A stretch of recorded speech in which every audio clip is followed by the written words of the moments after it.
Senior Deputy Governor Wilkins and I are happy to be here to answer your questions about today's interest rate announcement and our monetary policy report. But let me begin, as usual, with a few remarks around the issues that were most important to the Governing Council's deliberations. J'aimerais tout d'abord vous rappeler quelle était la situation au moment de la publication de RPM de janvier.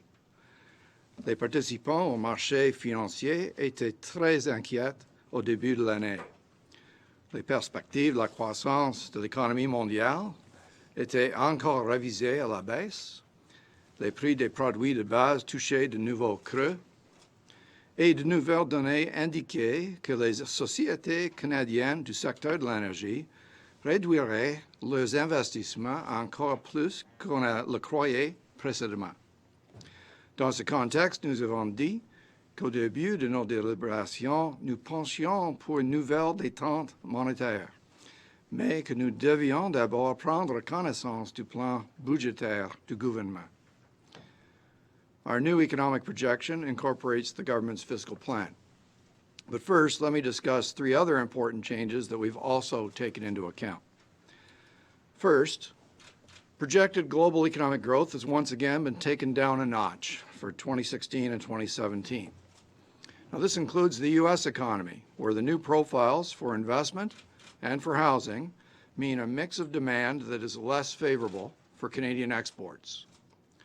Second, investment intentions in Canada's energy sector have been downgraded even further.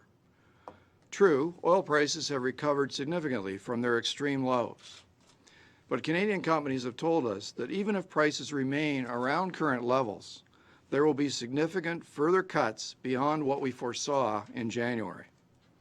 By convention, we incorporate the average oil price from the few weeks before we make our forecast, letting us look through variability in markets. Because of this, our oil price assumptions are only $2 to $3 per barrel higher today than in January. Third, the Canadian dollar has also increased from its lows. Our assumption in this projection is 76 U.S. cents, 4 cents higher than in January. Now, while there are many factors at play, including oil prices, most of the increase in the dollar appears to be due to shifts in expectations about monetary policy in both the U.S. and Canada. The higher assumed level of the dollar contributes to a lower profile for non-resource exports in our projection, as does lower demand from the U.S. and elsewhere. Governing Council judged that the combination of slower global, slower U.S. growth, and a new round of cuts to investment Canada's energy sector, along with a stronger Canadian dollar, would have meant a lower projected growth profile for the Canadian economy than we had in January. Now, I know this sounds contrary to what you've heard lately, because a range of monthly economic indicators have started the year strongly. Some of this strength represents a catch-up after temporary weakness in the fourth quarter, and some of it reflects temporary factors that will unwind in the second quarter. We think it's best to look through that variability and note that the economy appears to be achieving average growth of close to 2% in the first half of this year, which is encouraging. Well, that brings me to the fourth important item that's changed since January, the recent federal budget.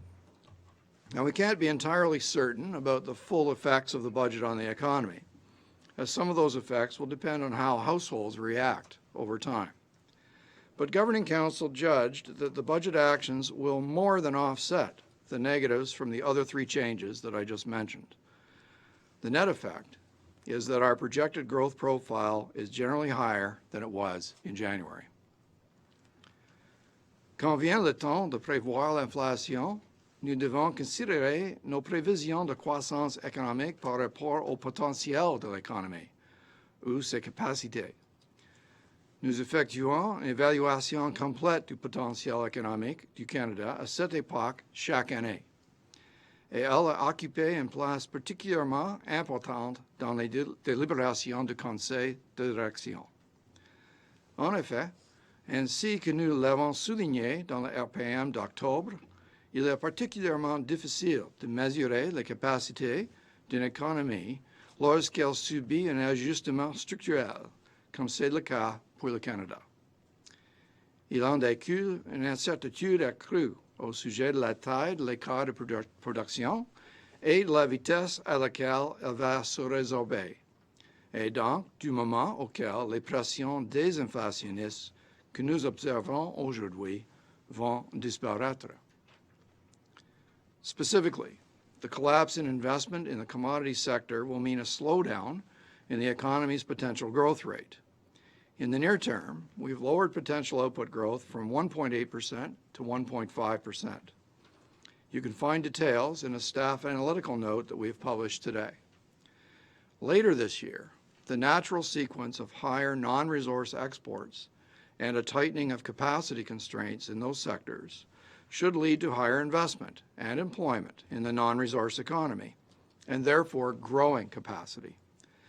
Looking beyond the projection horizon, growth and potential output overall should pick up again.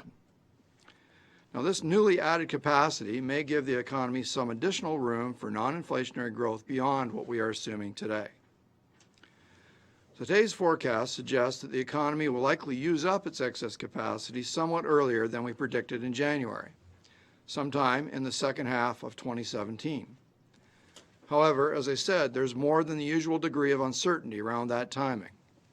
For example, we are taking a conservative approach in assuming that only some of the legacy effects of the past several years, such as reduced labor force participation by young people, will be reversed over the next few years. This would add back to economic potential some of what has been lost. However, we will need to monitor carefully data on investment, labor force reentry, and new firm creation to update this judgment over time. In sum, recent economic data have been encouraging on balance, but also quite variable. The global economy retains the capacity to disappoint further. The complex adjustment to lower terms of trade will restrain Canada's growth over much of our forecast horizon. And households' reactions to the government's fiscal measures will bear close monitoring. We've not yet seen concrete evidence of higher investment and strong firm creation. These are some of the ingredients that are needed for a return to natural, self-sustaining growth with inflation sustainably on target. So in light of all these considerations, Governing Council agreed that the current level of our policy rate remains appropriate. With that, Carolyn and I are ready to take your questions. Okay, we're going to start with Greg Quinn, Bloomberg. Good morning. In January, you mentioned you had some early thoughts of cutting interest rates, and you're looking for fiscal stimulus and recovery elsewhere. Given most of the good news here is on the fiscal side, was there anything that would have stopped you from cutting rates today if there wasn't that big fiscal pop? Well, it's a pretty hypothetical question. Our job is to bring on board the fiscal changes as they've been announced. And so, as I've indicated, the shocks that we've introduced in this forecast were primarily negative shocks. So, in other words, the situation without the fiscal shock would have looked a little worse than it did in January. So, there's no doubt in my mind that we would have at least had that same bias going into the discussion.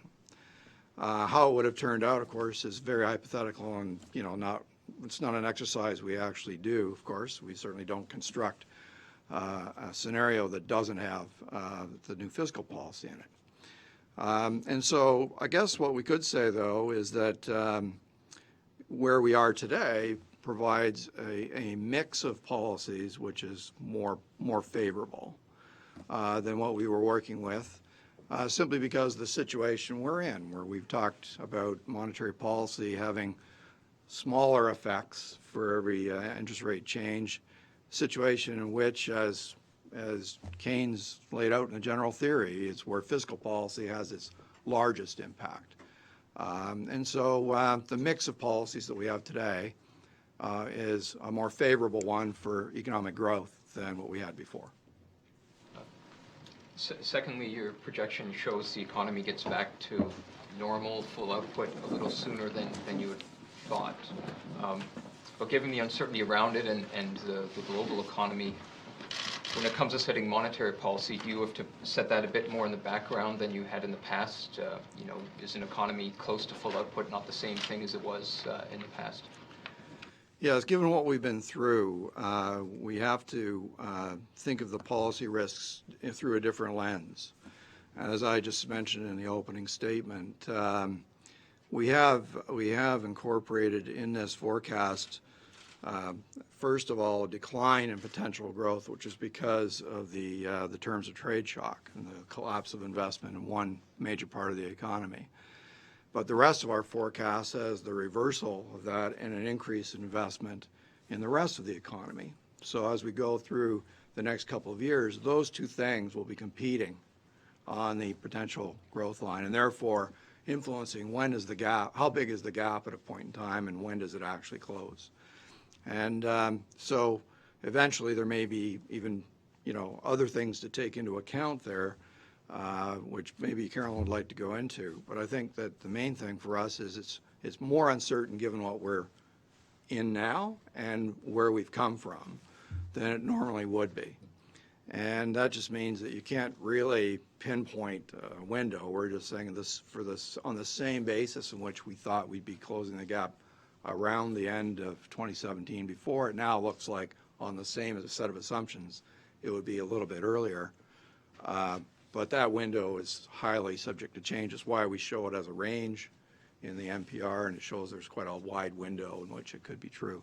Do you want to add anything about how potential might pick up more speed later? Sure, Governor. Well, right now, this adjustment that we're going through really involves two phases. One's the destruction phase as investments pulled back and people lose their jobs and have to be reallocated to somewhere else, get jobs somewhere else. And that process takes time, as we've said. Where that affects potential is with respect to when that investment in the non-energy sector occurs, how much that investment in capital is not only going to increase productivity directly, but also total factor productivity. And I think another source is sure, we have the demographic forces that are there, that have been there, that reduce labor or the input that labor can have. At the same time, there's a sense that because of what we've been through, there's untapped labor potential that could come back in terms of increased participation. Just as an example, over the last year, we've seen the participation rate of prime age workers increase, and it's been meaningful. I mean, there's about since 2014 near the end, there's 112,000 people that were untapped, are now part of the labor force. That adds to potential. When you look at where youth participation rates are, as another example, they're still pretty low given where we think they should be relative to trend. And so those are the kinds of things that could surprise us on the upside in terms of potential. And every time you increase your potential, if we get that sooner, that just pushes out when the output gap closes. Again, lots of uncertainty, but it's something that we will be monitoring very closely. All right. Bill Curry, Globe and Mail. Today's report relies on Finance Canada's numbers for fiscal multipliers to understand the impact of fiscal stimulus. Can you explain why you're choosing to use Finance's numbers? The Parliamentary Budget Office, which has a much smaller staff than the Bank of Canada, produced its own model. Why doesn't the Bank of Canada produce its own independent estimate of these things? Well, the Bank of Canada has its own views on these things, but they're reasonably, very closely, in fact, aligned with those of Finance. So I'm not going to get into a debate about what they are. So we judged the numbers as a starting point to be very reasonable, and those are the ones we used. That, of course, doesn't determine the ultimate effect on your outlook and how GDP numbers shake out, because of all those other things that I talked about that also must go into the mix before the forecast is finalized. But I think, given the nature of the shocks, the experts on this are in Finance. They have much more modeling and much more expertise in that than we. We're just using them as forecasters. So you do have your own models of how this is going to work, but that's not in the report? No, you misunderstand me. Any numbers that we would come up with on those multipliers are the same to decimal points as what Finance would say they are. And so there's no point in quibbling about what those numbers are. They're the same. In our report, they're exactly the same. And those are essentially, they're both a combination of assumptions and empirical work over time. And so those things, everybody knows that those things can be different depending on the context. And in the context in which we try to cook that into our full forecast as a forecaster would. So you can't compare, say, the budget forecast to our forecast in that way, because the budget forecast is an amalgam of private sector forecasts meant to capture a consensus. And then, of course, it's a budget. It's not a forecast competition. Okay. Epoch Times? Yes, hi, good morning. With respect to the fiscal measures and the increased debt issuance, I'm wondering how you would describe or view that dynamic of higher bond yields with the higher debt issuance, given that there isn't a credible plan to balance the books after the deficit spending. So how do you see that impacting the economic progress that you're making with how much you see higher bond yields from the increased debt issuance? Or is that something you look at? Okay, well, in terms of the level of debt that the fiscal debt that Canada is carrying, this is a very small change in that context. I don't have a personal or official insight into how bond markets will react to that. However, the reports from rating agencies and so on have been totally neutral on it. So I don't think there's any reason to make an assumption that there's going to be a negative reaction from financial markets. So far, the reaction has been just fine. In fact, I think people take some reassurance that we've got a better mix of policies today than we would have without that fiscal change. Simon Doyle, freelance. Morning, Governor. There was a number of a few months ago. There was big concerns about food prices and also their impact on inflation. But I was wondering if you could comment on food prices, where you see those going now with what we've seen in the movement in the dollar. Sure. Would you like to take that? Sure, Governor. Well, we spent a lot of time dissecting the components of inflation, as you can imagine, and of course, food prices are one of a number of items in the basket for total inflation that are affected by in pass-through from past depreciation of the Canadian dollar. And I would just add, when it comes to fruits and vegetables particularly, it wasn't just pass-through from inflation. There were also very serious weather-related supply issues that were increasing those prices as well. When we look at pass-through overall to inflation, as it says in the MPR, we see that it peaked, or we expect that it peaked at 1.1 percentage points on total inflation in the fourth quarter of 2015.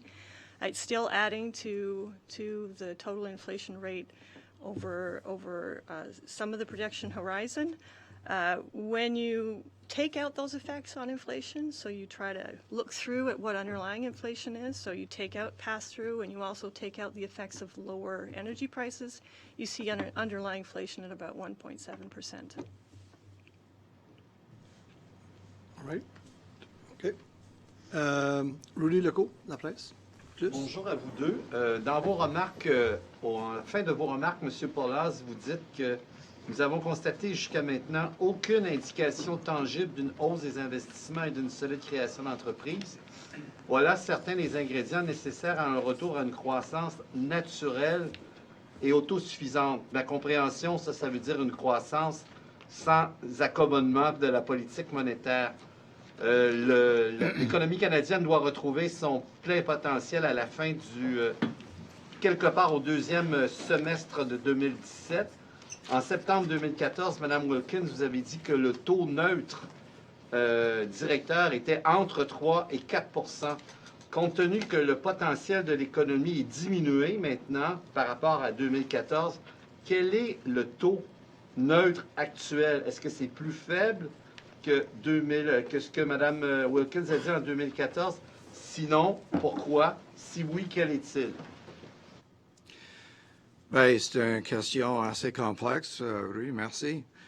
C'est la chose la plus importante pour moi, c'est que c'est très incertain quel est l'écart de production en ce moment et quel serait le processus de convergence vers zéro quand la limite va changer en même temps. Alors, c'est très difficile de dire quel est le taux neutre en ce moment. I hope you'll agree with that. Mais en même temps, c'est pas la question, quel est le taux neutre pour l'économie? Ça dépend du contexte. S'il y a des ventes contraires qui diminuent la croissance, et on a beaucoup de ventes contraires en ce moment, c'est évident que le taux neutre est plus bas que l'équilibrium long terme. Je dis quelque chose? Oui, c'est très complexe et c'est difficile de le préciser. C'est pour cette raison qu'on a un écart et on avait un écart entre 3 et 4 l'année dernière. Lorsqu'on a révisé à la baisse le potentiel et tenant compte d'autres facteurs, on a encore révisé à la baisse le taux neutre. Notre écart maintenant est entre 2,75 et 3,75. Donc, je pense que le milieu est 3,25.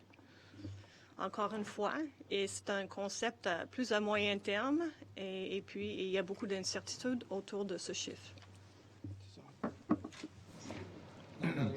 Via Web. Mme Wilkins, M. Poloz. Deux questions. La première concerne l'économie canadienne. Puis là, je pense qu'on a un devoir d'honnêteté face à la population, de dire les choses telles qu'elles sont et pas tourner autour du pot et essayer de s'arracher les cheveux pour vendre des choses encourageantes alors que peut-être la réalité ne l'est pas. Ma question pointue est la suivante. Vous prévoyez une croissance pour 2016 de 1,7 et 2,3 pour l'année prochaine. En 2016, votre 1,7 il est boosté de 0,5 par le budget fédéral.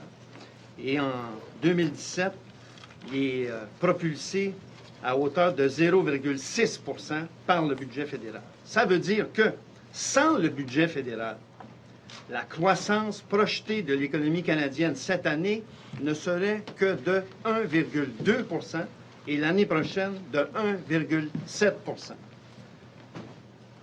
Quand on regarde ces chiffres-là, ça, c'est incontournable. On n'est pas dans les hypothèses. Là. Ça, c'est des faits réels. C'est vous-même qui les mentionnez dans votre rapport sur la politique monétaire.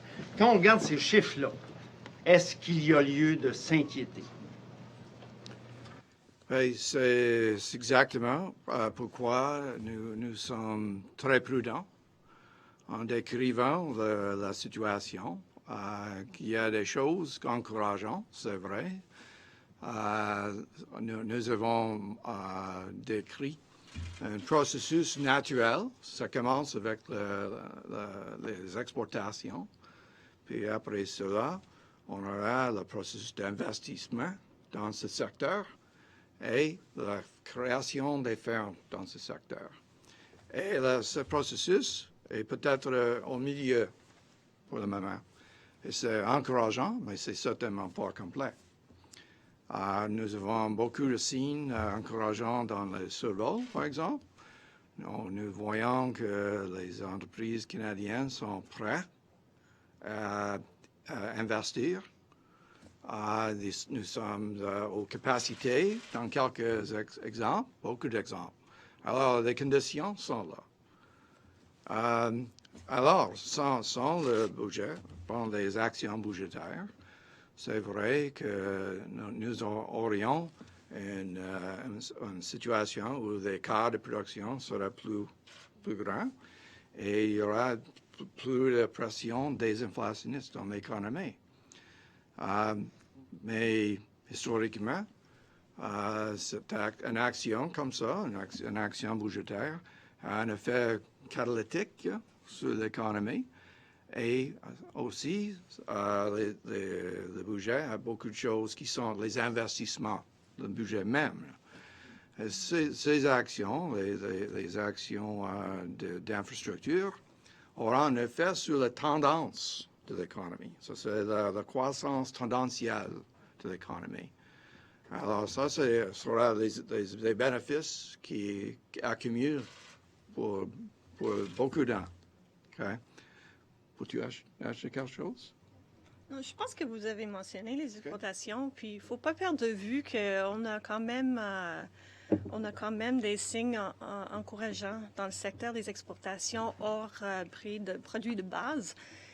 Et que des exemples vraiment concrets de croissance-là, même dans les secteurs qui avaient beaucoup de difficultés par le passé, comme le secteur forestier. Et puis, évidemment, c'est une partie dans les secteurs qui sont sensibles au taux de change, mais aussi c'est dans les secteurs qui ont une valeur ajoutée quand même assez élevée, comme les meubles. Alors, c'est sûr qu'on est prudent dans nos prévisions, mais on voit là des signes encourageants qui vont mener par la suite éventuellement à l'investissement. Ensuite, question sur l'économie mondiale, M. Poloz. Le rapport sur la politique monétaire, page 1, l'exemplaire français, page 1, tableau numéro 1. Vous faites une projection relative à la croissance de l'économie mondiale 2016-2017. États-Unis, zone euro, Japon, Chine, pays émergents, autres pays, ensemble du monde. Dans l'ensemble du monde, vous êtes à 3 %, alors qu'en janvier, vous étiez à 3,3 % pour 2016. Pour 2017, vous êtes à 3,4 % au lieu de 3,6 % en janvier. Donc, ça a reculé un peu. Quand on analyse les chiffres, on se rend compte que tous les secteurs géographiques du monde, sauf la Chine, sont en régression. Ma question est la suivante. Sur quoi vous vous basez pour penser que l'économie chinoise va être plus performante que ce que vous pensiez en janvier, autant pour 2016 et 2017, alors qu'il y a des tas de signes que c'est très fragile en Chine? Sur quoi précisément vous vous basez pour dire que c'est la Chine qui va tirer le monde dans les 2 prochaines années? C'est une excellente question. Et Carolyn a donné un discours complet sur ce sujet il y a une semaine. Alors, tu prends la question? Okay. Quelques jours plus tard, Explique-le. alors il y a peut-être autre chose à dire. Mais il faut prendre le contexte de la Chine dans son ensemble, dans le sens que la Chine fait une transition entre un taux de croissance très élevé à un taux de croissance moins élevé, mais qui est plus soutenable. Et dans la période de transition, il y a beaucoup de risques, et vous avez mentionné qu'il y a l'air d'avoir des tas de risques, comme vous avez dit. Mais il faut faire la différence entre les risques et ce qu'on voit comme le cas de base. Et le cas de base a vraiment besoin de regarder les tendances sous-jacentes. Okay? Et quand on regarde ça, on voit que le potentiel de la Chine, quand même moins élevé qu'avant, est autour de 6 %, un peu plus. Et c'est pour ça qu'on a une provision qui est autour de ça. Mais la raison pour laquelle on a révisé à la hausse un petit peu la projection pour la Chine, c'est parce que le gouvernement chinois a annoncé beaucoup d'actions qui vont faire en sorte qu'ils vont investir plus dans l'infrastructure et dans d'autres choses qui vont, au moins sur la période de notre projection, qui est très important, ajouter la croissance et il faut tenir compte de ça. Ceci dit, on est très clair dans notre rapport, soit sur le rapport sur la stabilité financière, soit dans mon discours ou ici, qu'il y a beaucoup de risques à la baisse pour la Chine qui touchent à leur stabilité financière. C'est ça. Leming Zhu, NTD TV. Good morning, Governor. In the last business survey, it says that though the energy sector was not doing well, the export is picking up. But with right now with the rise, a little bit of rise, moderate rise of oil price, and a little bit of moderate rise in Canadian dollar value, and obviously the export, which is negative on the export industry. So I would like to ask, what will be the driving force of Canadian economy right now? Okay, so the driving force for economic growth is primarily the recovery from the United States, which has been, I think, well established now for some time. Now we entered a phase, which is the one I was describing before as our ultimate phase, which is characterized by strong employment growth from previously withdrawn people who had exited the workforce are re-entering the workforce, thereby creating even more potential for the economy, and a much higher growth rate of new firm creation in the economy. So it has hit what I would say all the characteristics of self-sustaining growth are clearly present. So that's a very good thing. And of course, when it comes to the U.S. economy starting to invest more, which is a key part of that phase, that's when our trade really begins to pick up. And that's exactly what we've seen over the last 6 to 8 months, an accumulation of positive evidence that the export sector is responding. Now, of course, the exchange rate is playing a role in this, but as I've described before, it's at best the icing on the cake. The cake is the main thing, which is the U.S. recovery, and that is driving us forward.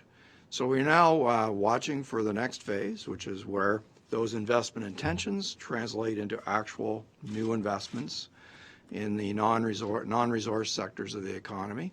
We have anecdotes. There are companies that are doing this. I read in the paper this morning about Loblaws investing about $1 billion. That's the kind of thing that means that sentiment is improving in the economy. And so that's the kind of thing which we expect to see going forward.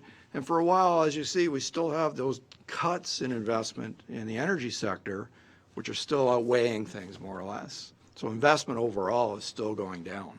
But that doesn't mean there aren't positives elsewhere in the economy that just aren't quite big enough to become the dominant story. And that's what we expect to emerge sometime in the second half of this year. Newsfield for Financial Post. Hi. I'm going to ask this question as gingerly as I can. An immediate response that came from one of our senior economists in the private sector that contributes to the budgets overall. The note he put out today, and I'm sure there might be some other ones that are trying to pick up on this as well, is that, of course, your numbers seem very close to the finance department because the finance minister is your boss. Can you dispel that in not just one word, but a few, that fallacy? So the finance minister, is not my boss. The Bank of Canada is a fully independent policymaker, and we operate with independence under a 5-year agreement with the government on an inflation target. So I can tell you that if for some reason we were in total disagreement with some of the analysis that was in the budget, we would say so in our analysis. We would say, well, that's different from ours. We wouldn't be, I would say, we wouldn't be nasty or belligerent about it. We would just say there are the reasons why they may differ. And I said to you, I think there's a lot of economic behavior embedded in all of this, which is regular and yet may be different given the context. And so there's room to disagree on what a budget may have as an impact. But we think that those numbers are reasonable. That's our analysis of them. So we've agreed that's what we're using. So I hope that answers your question with enough words. You're welcome. Margaret McDermott, CBC. Mr. Poloz, just to pick up on that budget theme, you're cautious, but your projections are still higher, a little bit more optimistic than what was contained in the budget. So really, what are Canadians to think? They're hearing one thing from you, another thing from the finance minister. Are you not sending them mixed messages? Well, I don't think so. I think this is not a, I don't know what I was going to say. It's not a picture, it's a movie. And so, in fact, since in the last month, we've received some data which have been more encouraging than at times in the past. The other I think the more fundamental reason why there may be differences in forecasts is that the budget forecast, and you can hear me putting quotes around the word forecast, is not a forecast. What it is a consensus from the private sector, right? It's an average of a bunch of forecasts, which is then used as a guide in order to formulate a budget, which of course should make it kind of uncontroversial in exactly the way you're trying to ask, which is, well, if it's taken from the private sector, surely the private sector more or less agrees with it. Okay? So they've built a budget around that consensus forecast. And so people can still disagree because they might be, outliers in that consensus. But that's just the usual. Economists can argue about all those things, of course. Now, in our case, ours is our forecast. It is nobody's consensus. It is ours. And so it can differ from that average without controversy or confusion, for that matter. Just to follow up on that, given what you're seeing happen with the Canadian economy, do you think the budget was too prudent? Well, that's a judgment call. I don't do budgets. I personally prefer prudent budgets to non-prudent budgets. And I would say also our forecast, we're careful too, because it's important to bear in mind that we've been watching this natural sequence I mentioned earlier, watching for it for quite some time. And the world has disappointed us multiple times, and even when it hasn't, exports have disappointed us a few times. So that sort of experience makes you prudent. You don't want to base policy, which is, again, like I said before, this is not a forecasting contest. What this is a framework within which you try to decide what's the best policy given the risks that we face. So it's not the same as getting the dart into the bullseye of the dartboard. It's making sure the whole dartboard is okay, wherever the dart hits. Because we're not sure where things are going to turn out, but we want policy to be appropriate for those outcomes. So for us to look at 1 month's data, which is like the GDP report, and say, oh my goodness, that's stronger than we thought. So I guess everything's stronger than we thought would be kind of overreaction, and we wouldn't want policy to be guided by those kinds of variations in the data. We look for the underlying trends.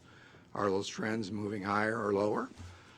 So we're into more smoothing and a longer-term view, especially since it takes a while for policy to have those effects. So for all those reasons, a lot of these things aren't strictly comparable, decimal point by decimal point. And if something's different by 1 or 2/10 of a percentage point, they're the same. In the context we're discussing, the science does not allow you really to argue about decimal points. All right, we got 3 more people on the list. Kim McGrill, Wall Street Journal. Thank you for taking these questions. I wanted to ask to begin with, you've spoken frequently about the shift that's happening in the economy away from growth led by the energy and resource sector and toward non-resource growth. Excuse me. If the Canadian dollar remains high or climbs higher, is there a risk to that broad transition picture that you've been outlining? Well, we need to keep it in context, Kim. I mean, with the price of oil having fallen so much, the exchange rate fell quite a lot, and so we're say from the around parity, we're down in the order of 25 or over 20%.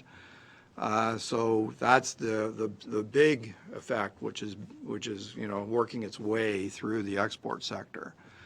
And we're seeing, as we said, positive signs, and in fact exports overall are doing better, and especially those that are sensitive to exchange rate movements.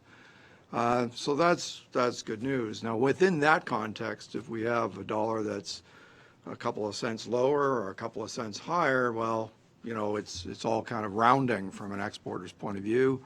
They're still out there competing, more competitive than they were, 2 years ago, and that's why the performance has improved. But we have told you today that the difference in our assumption from 72 cents to 76 cents in today's forecast does make a difference. So it means that even though we have a higher starting point for exports, because we've had a very good 4 months till the latest data, which of course is a good reminder that these data never go in a straight line. We were feeling, oh, that's encouraging, and then we get the February data, and you're like, oh boy. But then you're digging through that to see what are there special factors beforehand or after, which is the truth, So seeing through that variability is very important to us. But that's of course encouraging, but it means that from here, from this higher starting point, we are forecasting a slightly slower growth rate because of the downgrade in the U.S. That's not just U.S. growth, but importantly, it comes from a reassessment of housing, which is an important export destination for us, as well as investment, which is, of course, mainly in the energy space. But same as here, we have those downgrades for energy sector investment, and that's a very trade-intensive space between Canada and the U.S. That's why there are direct flights from Calgary to Houston. Right? There's a lot of that. So for those reasons, we've got to downgrade that line, and but we're seeing, as I said, the positive signs, and that's just a model, so we've got to watch it from time to time. So yeah, the stronger dollar can put that at risk.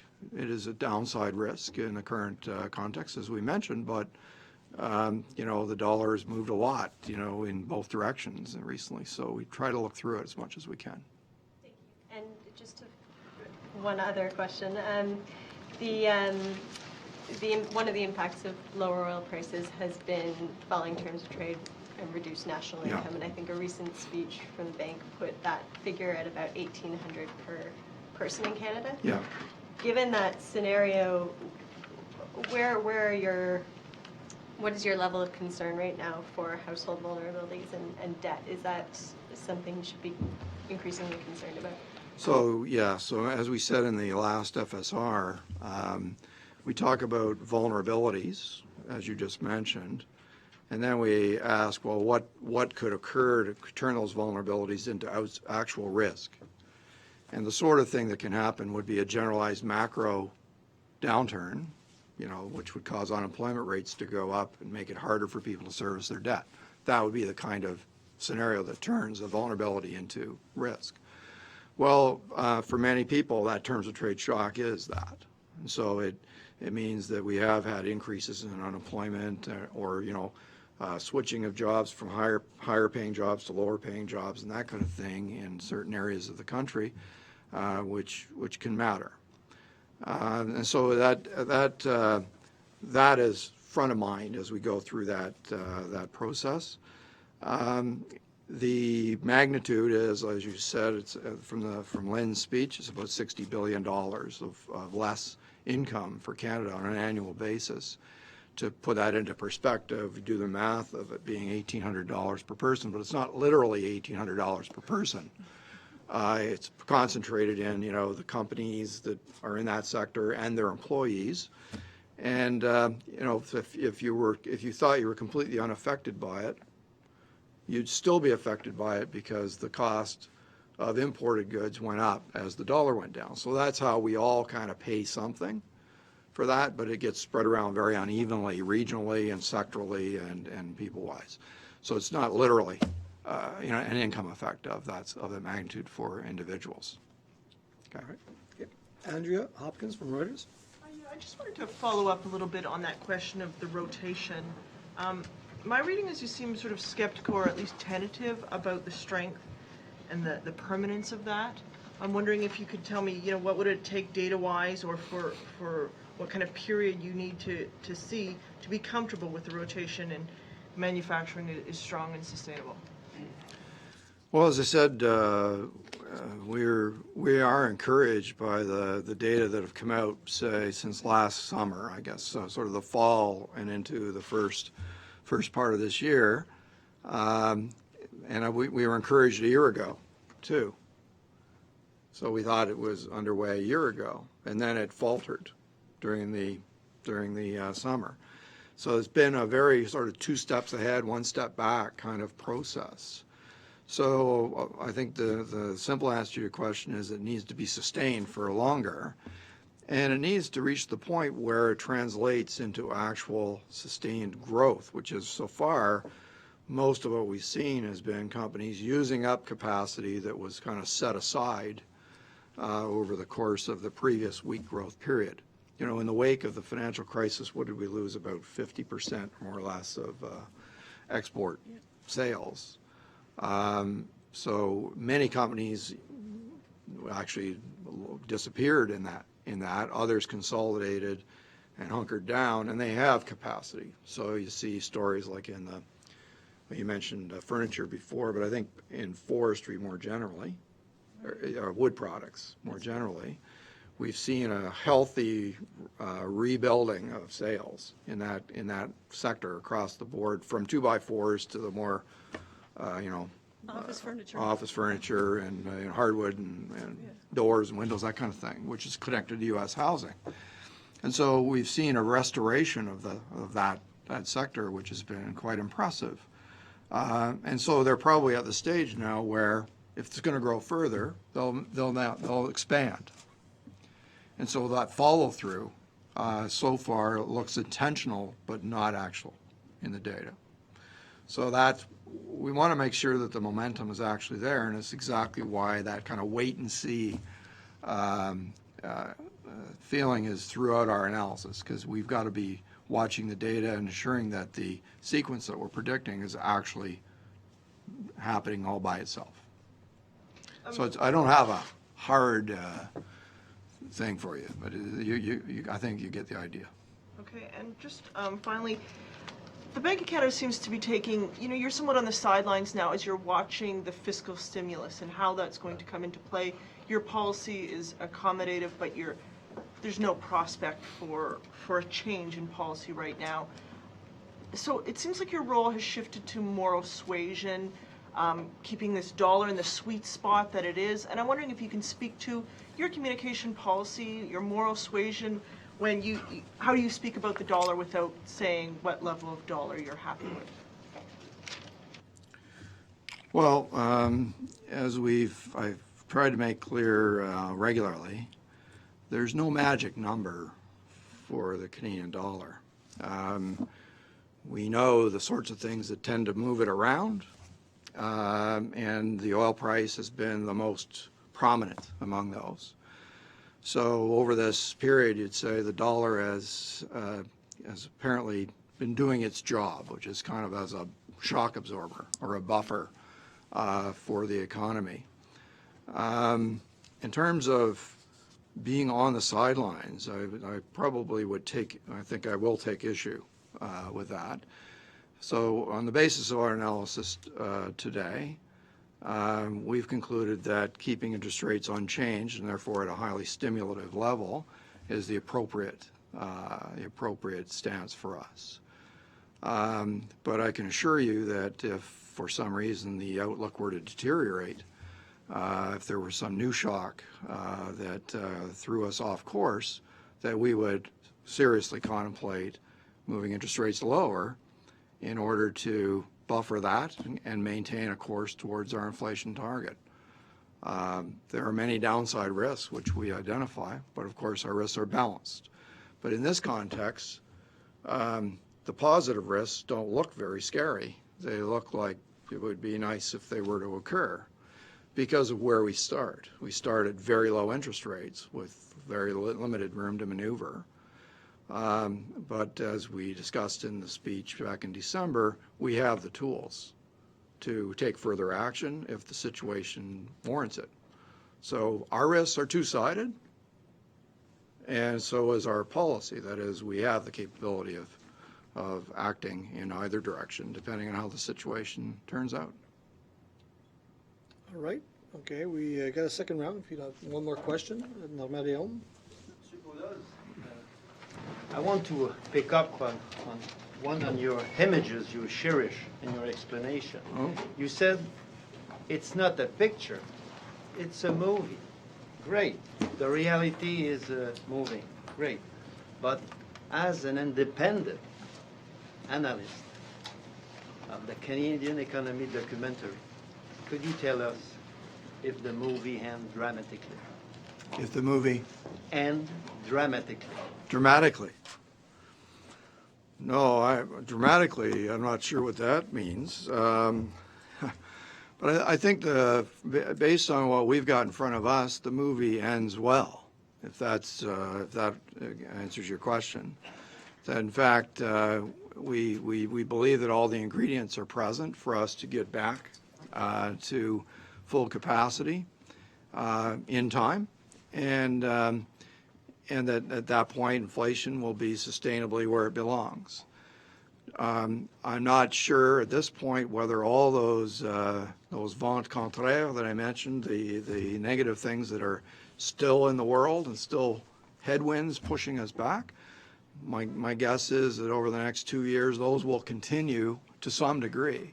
And so it's us overcoming them through both monetary and fiscal policy, and of course being led by the solid progress in the United States and a couple of other places, but primarily the United States.